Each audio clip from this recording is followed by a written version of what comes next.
Hey everybody, welcome back to the Sprinkler channel. Today we're going to be going to teach you about how to adjust the Rainbird 5000 rotor head, which is this guy right here. So as you can see on the top of the sprinkler head, it will say Rainbird and then 5000 there.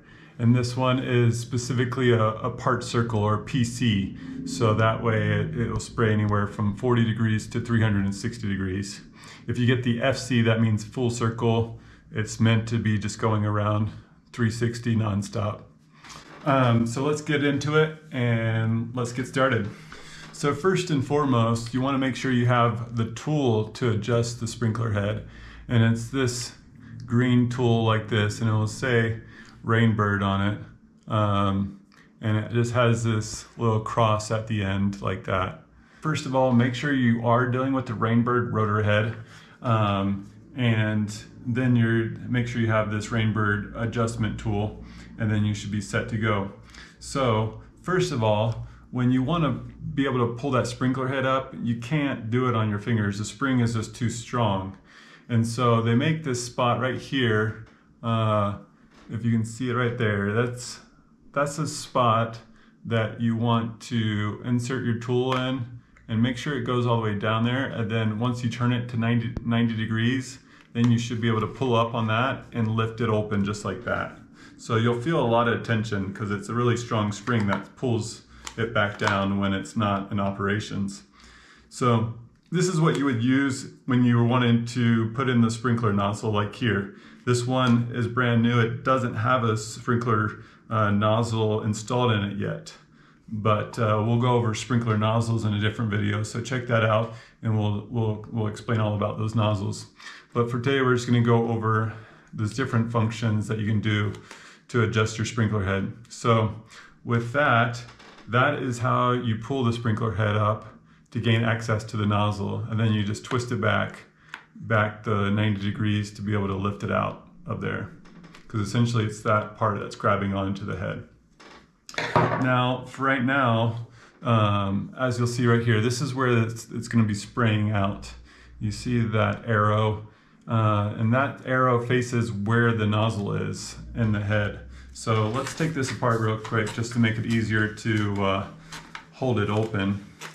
And this is the sprinkler body, and then this you can see is a spring that's pulling down on it. So we're just going to do it like this, and I'm going to hold it right here while I explain how to adjust it. When you get the nozzle in there, you need to be able to go into this top part right here with this tool and screw that screw down. So you want to make sure you're in the groove, and then you can start screwing it down. It's going to be recessed until you start putting it down there.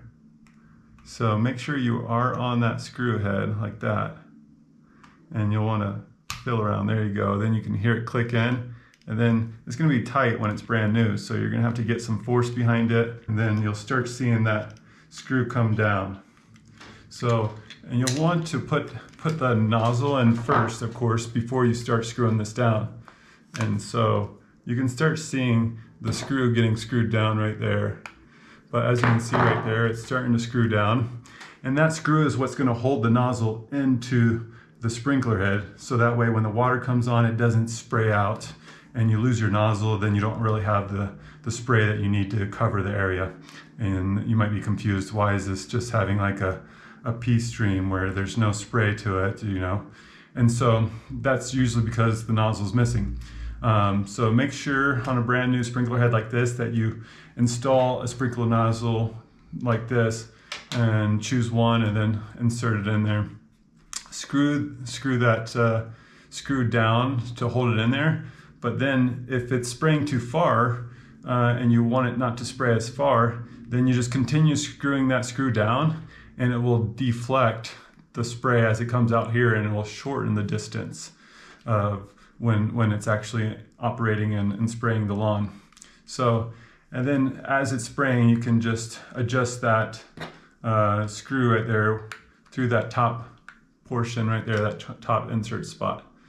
And then just make sure if you have to unscrew it a little bit to adjust it, don't go too far, because once again, if you do it too far, then the nozzle is just going to slide out. So that's how you adjust the distance if you want it to go a little bit shorter or a little bit farther. Ideally, you don't have to use it at all, because then it starts messing with the spray pattern, which is engineered to be just right and distribute the water perfectly. So let's move on to the last thing to adjust your sprinkler head with, and that is the radius adjustment. So before we get into that, there's something you have to remember, and that's when you're dealing with a Rainbird rotor head, it is always going to be fixed on the left.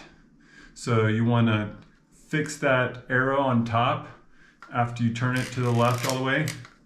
Then you want to make sure that that arrow is facing down the edge of the lawn or fence or whatever you're going to be doing that you want to spray.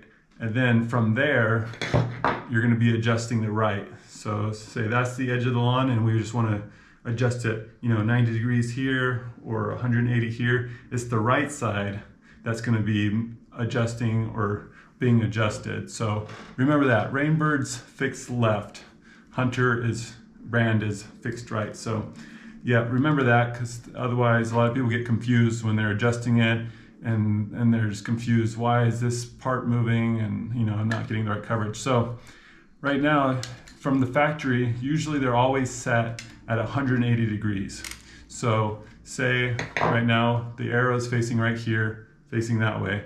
And then as I move that head around, it's gonna go over around to 180, and then it will stop and it'll click right there.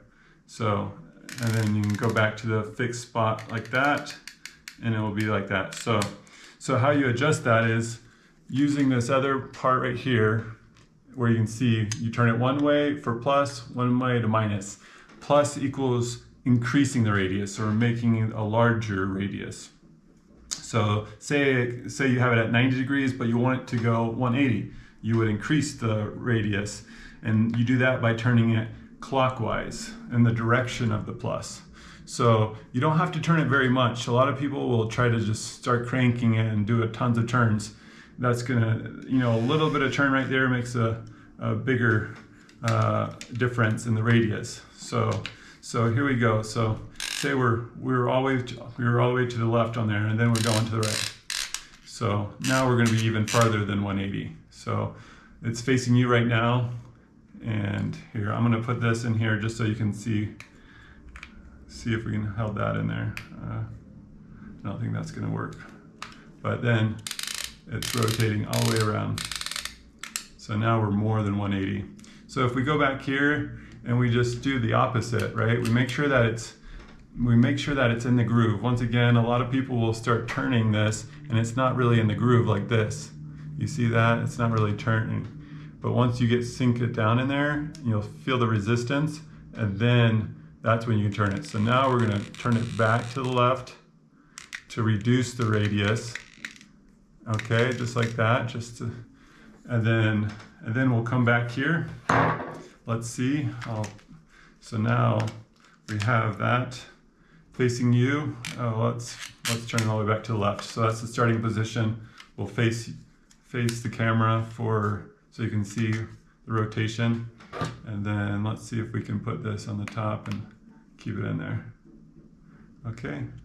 And then we're going to turn to the right.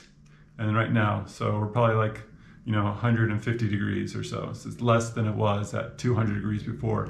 So just like that, now that's the fixed position. So now, once again, if we just go back in there and we want to crank it back to the left or counterclockwise, then that's going to reduce the radius. So once again, we're going to start at the left position, the left fixed position. And if you start turning it, then you're going to find that you're going to have to turn it all the way back before you can go back to left. So now that is facing you. That's the starting position, left fixed. And then now it's only like 30 degrees maybe of rotation. So it's at the minimum 30 degrees. And it has all those charts that are on Rainbird's website of those specs for the sprinkler head. So that's how you adjust the radius of the Rainbird 5000, and it's the same with a little bit different that we'll maybe go over as well for the Rainbird 3500, which is a little smaller head. As you can see, the size difference is a little bit. So hopefully that helps you know how to adjust your Rainbird sprinkler heads correctly, and just knowing that they're fixed from the left is a good starting point. And then just make sure you have that Rainbird adjustment tool like this one, and then you should be set to go. And so if this helped, hit the like button. If you have questions, leave them in the comments below. I'll try to get to them and answer them, or make another video that addresses your questions. And thanks for watching. We'll catch you in the next one.